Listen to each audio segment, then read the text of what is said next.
Hey guys, as you can see we went on a 7 win streak since our last video, and now this is the second video, which is gonna be more in-depth guide on how to pivot and how to still ensure that you place in top 4 once you don't hit the ideal treasures for the strategy. We're gonna be playing Fury Mage again. I can make a few more videos on how to play other characters as well, as you don't always get Rage in the lobby, or you don't always find the Fury Mage. But here we take the Magical Poker as one of the ideal treasures, the Book of Heritage and Magical Poker. There are other treasures that you can take, so we talked about tier 2 treasures in the previous video.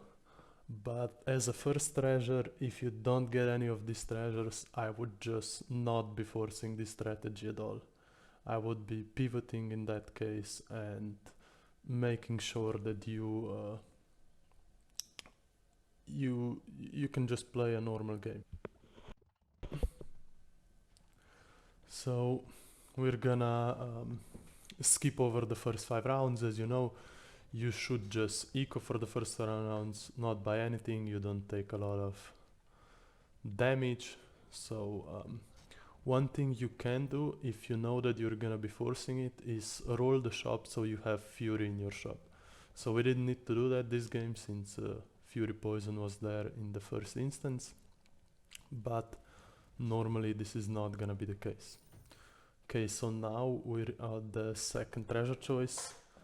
And yeah, unlocking treasures is bad. That means we have less chance to hit. We know our tier 1, we know our tier 2 treasures, so I'm not gonna go over them. But then we have the tier 3 treasures. Let's say you hit the first treasure, you can still recover if you do not hit the second treasure by taking, for example, Healing Gem or Store Membership. In those cases, your playstyle will change a bit. With the Healing Gem, you wanna be getting the 3 refreshes per round, so you might spend a bit less on round 5, 6 and 7, and then still be spending on round 8 and 9. And then Store Membership, you play similar to how you would normally, you're just a bit less strong. The Healing Gem out of these two is stronger. And then we have additional situational treasures. I think Sacred Relic is like something you can take. I don't think it's that strong, but it does go with your game plan. Replica Scales, I think if you take it in phase 2, it's okay, and then you can duplicate your most important skills like Fury Poison, Base Rage, maybe the Release Fury. And then we have Savior Statue and Emergency Medkit.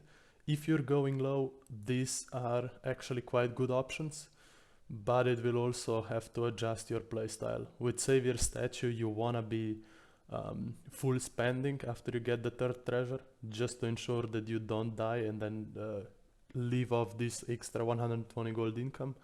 And with Emergency Medkit, you wanna be taking some damage and ensure that you're below 18 at all times, because losing life is economy.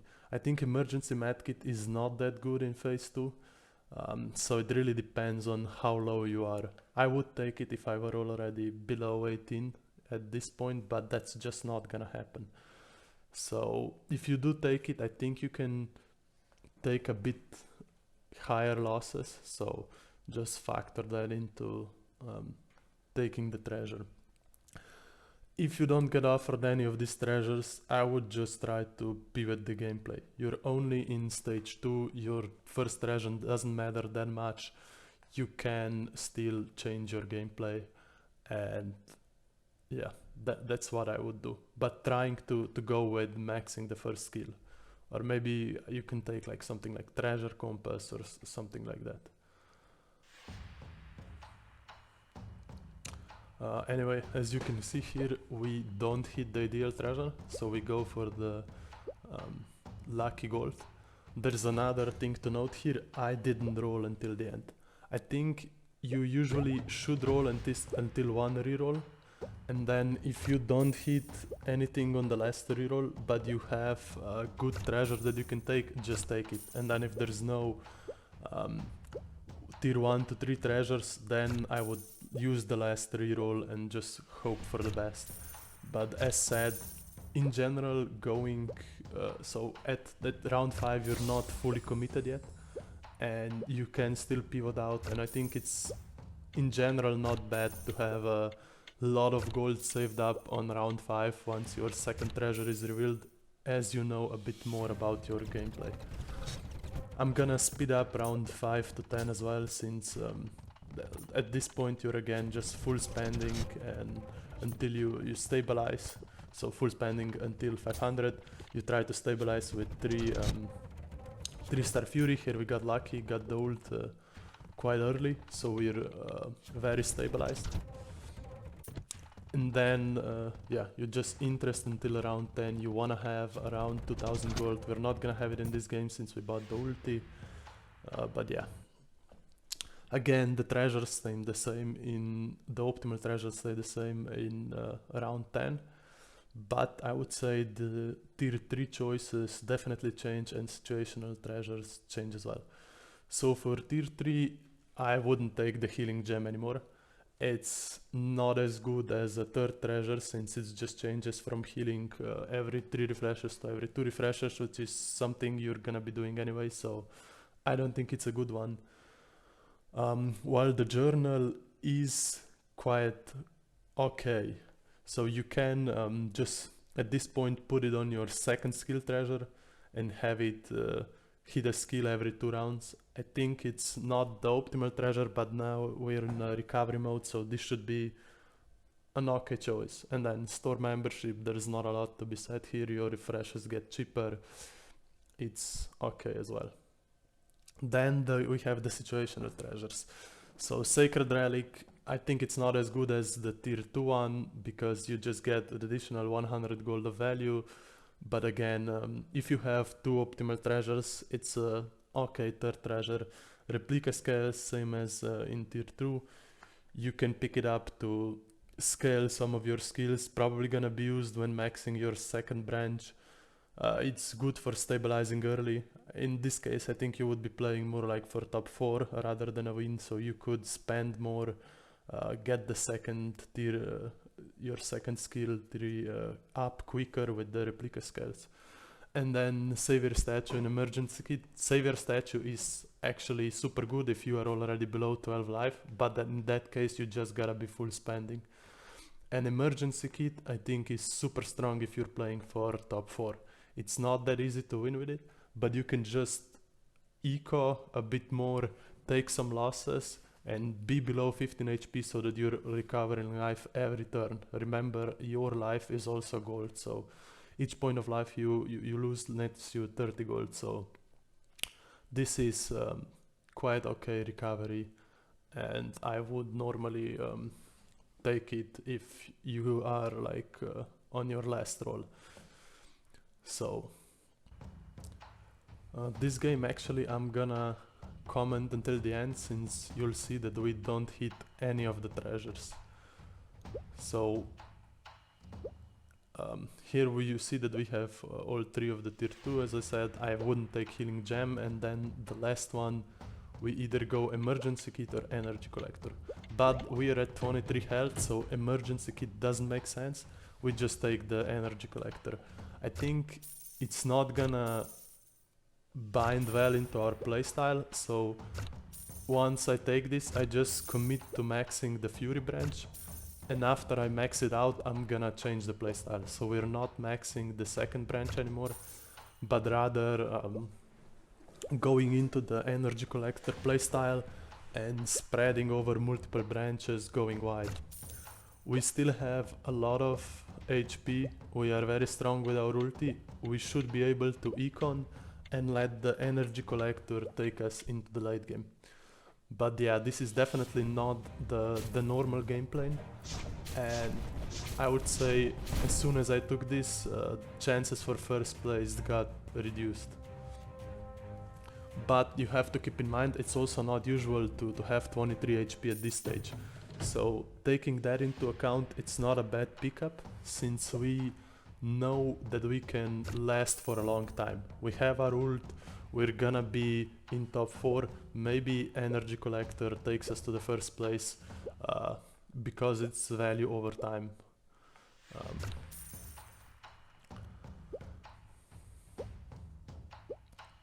but yeah, we're just looking to max out the Fury branch. And here we can commit more into the Fury branch, since we know that we're not gonna be maxing out any other branch, but rather going wide. I think base rage is very important in scenarios such as this, since we really want the Fury release to be our main damage source, besides poison. But I think in these early stages, if you don't have Fury Poison maxed out, it's a good damage source. And then once you get some points in poison, that's gonna be a lot stronger. In the late game, you do benefit way more from poison. So even if I would never max it second, but it is gonna be your biggest damage source even when not maxing it. So take that into consideration.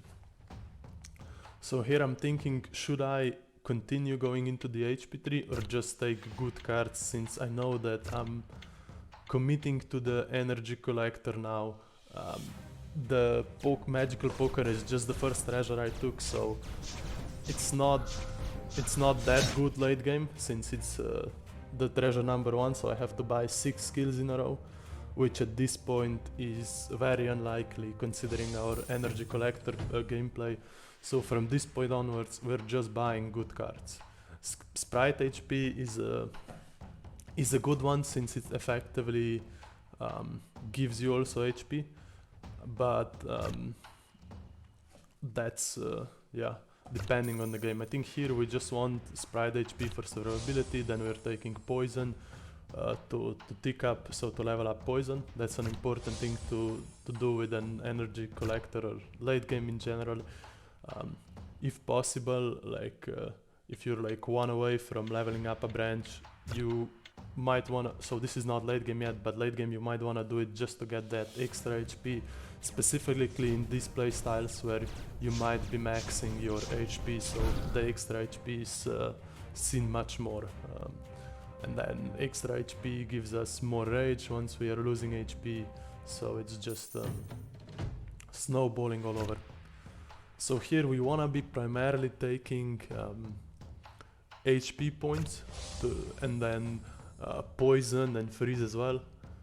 So attack miss here is a good option, since we have an auto attack hero in the lobby, and then base rage here just to get in more on rage.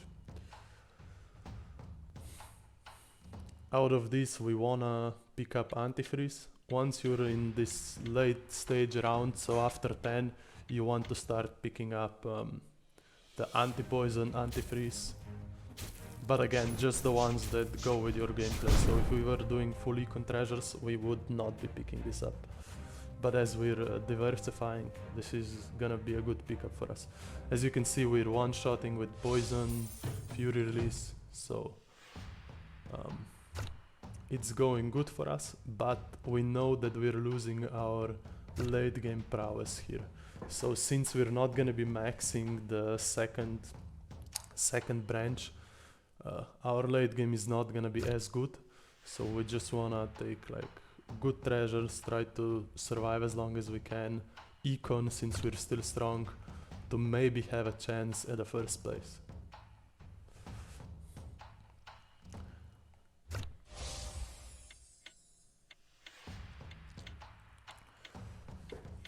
Depending on the hero you're playing, there's always a choice between time curse and pre-battle wound. I think you have to observe how long your battles are going and then decide depending on that. You can see that we're basically one-shotting people, so in that instance I think pre-battle wound just makes more sense. Or not one-shotting, but the battles are quite quick.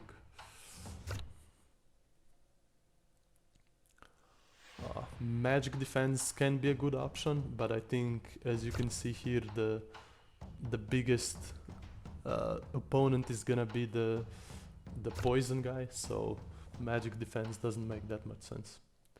And then pre-battle freeze late game, pretty good in scenario like this where we're diversifying. Just slow down the opponent, let us one-shot him quicker.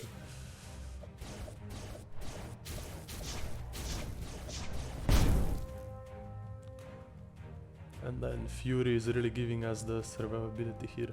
Although I think we're on 29 HP, meaning we didn't die either way. Freeze poison, amazing skill late game, especially if you're going something like this where you're applying a lot of poison with Fury as well as a lot of freeze with the Fury. So we still haven't lost the game. It is going quite well, but you have to consider that we are in round 17 and don't have the second skill maxed. It really depends on the lobby. It could be that no one in the lobby got their second skill maxed either, so that's why they're a bit weaker. But this could be a problem in a random lobby, so to say.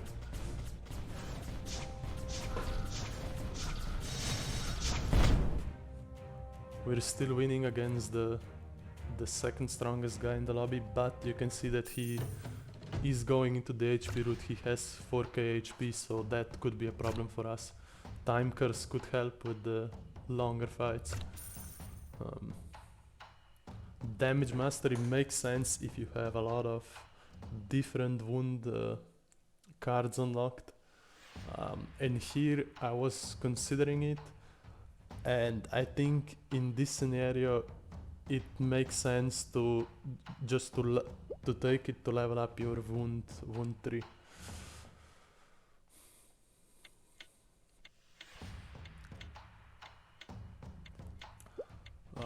But yeah, we're still winning. We wanna keep our economy above 500 and just cruise in the game. Fury saved us again.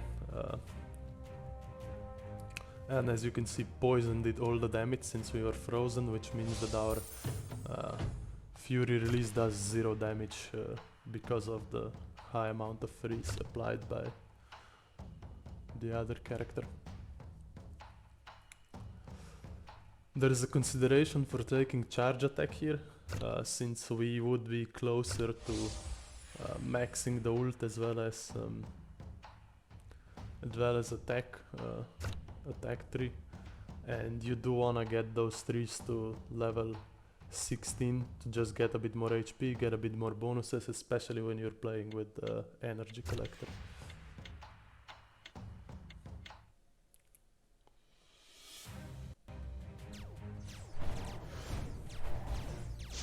You can see that our ghost is fighting against the poison hero and it lost, so that means that at this stage in the game he is already stronger than us. So we really have to consider on how can we survive longer. Sprite Garret, amazing for surviving longer. Fury energy gives us more ults. Maxing out the skill is usually better than taking another point in freeze, even though freeze would be normally better. More Sprite HP, always good, that gives us more tankiness. And here we just wanna spend all the gold since we might not have a chance later. But we both have 2 lives, so maybe spending the gold was not that good, but yeah, there is an option to maybe interest for one more round actually. Yeah, and as you can see we are losing here, so interesting would be the correct place. Freeze poison is a huge addition. Against quick auto attacking champions, it's good to take not the pre-battle poison, but the poison coat. They're gonna be doing a lot of instances of damage, which is gonna help us a lot. There's a consideration between the 3 of them. Freeze wound gives us more instances of freeze, which is super good against auto attacking characters.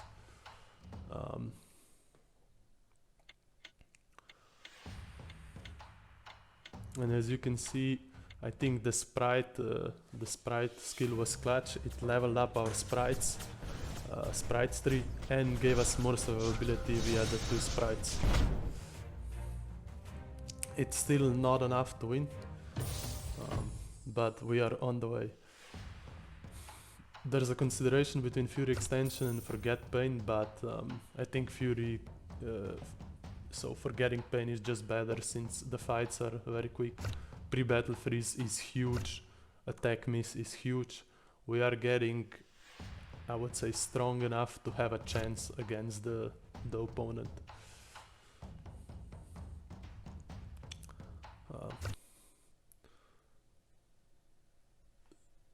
I think here the correct one is HP share. Since our sprite is gonna get more HP, we want it a bit beefier to have a chance against the other guy. Ideally, we would be able to tick up our HP branch to 2-star, which will give us a lot of extra HP. And as you can see, the cards we picked up paid off. He's doing less damage. We are able to survive and have a chance at winning. So here it's really about what can do more damage, but I think this choice didn't. So HP share is huge. This is gonna give us more of everything. There is a consideration here. Do we go for roll for searching for 1 more HP, or do we take stun ultimate? Stun ultimate prevents like more basic attacks from him. It levels up our ultimate. And then the second thing we could do is rolling for more health. But I think getting our ulti stronger, stunning him even for half a second is gonna be huge for a hero with like 6.2 attack speed. So that's why I chose that one. And as you can see, even from a bad position, so taking tier 2 treasure in as a second treasure and then taking like a random treasure as a third one, was guaranteeing us a win. I might make some more videos about other characters and how to play them with this strategy, but for now, thanks for watching.